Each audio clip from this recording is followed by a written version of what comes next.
All our onions have been harvested, so now it's time to do something with them. We're going to put them up two ways. I like to chop them up, put them in Ziploc bags, and put them in the freezer. I do that with about 50-60 pounds of them. Another way is to cure your onions, sack them, and use them whole over a 2, 3, 4 month period. In order to put them in sacks, though, they have to be cured.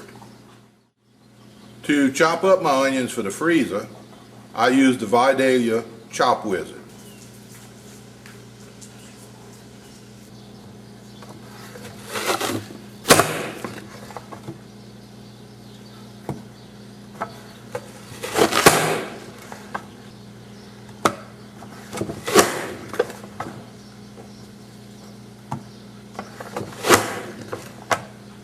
Excellent little device. It's quick, it's easy, does a real good job.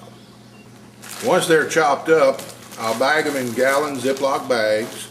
As you can see, they're all individually frozen. Makes it real easy when you need chopped onions. Open the bag, take a few handfuls out, close the bag, back in the freezer. That'll spoil you. Now the other way to store your onions is to store them whole in sacks. To start that process, you can do it one or two ways. You pull your onions and lay them on top of the rope for about 3 days in the sun. But if you have a little knot-head dog like I've got, I would have onions all over the yard. So I can't do that. I got to bring them in, clean them, and set them out on a drying table. You leave them out on the drying table for about 3 days. That starts the outer skin to dry. After those 3 days, you bring them inside for the final curing of between 2 and 3 weeks. After I brought the onions that were on the drying table into the shop, I put the onions on a shelving unit, a rack, which allows for excellent airflow.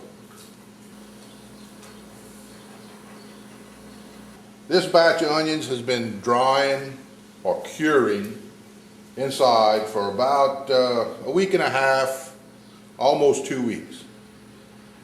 And you can really tell how beautiful they're getting. Tell by the color. You also see where the tops are drying up, and that's what you want. You want this top to be dry, which is a good indicator that your onion is just about ready for the sack. This type candy holds real well in storage. Once your onions are cured, your next step is to sack them. Now I think most of you have enough sense to put an onion in a sack, so I won't show you how to do that. Just use good, clean sacks. Buy new ones. Down here in Louisiana, an onion sack is not hard to find because that's what we put our crawfish in. Until next time, this is the Bayou Gardener saying, Lâche pas la patate.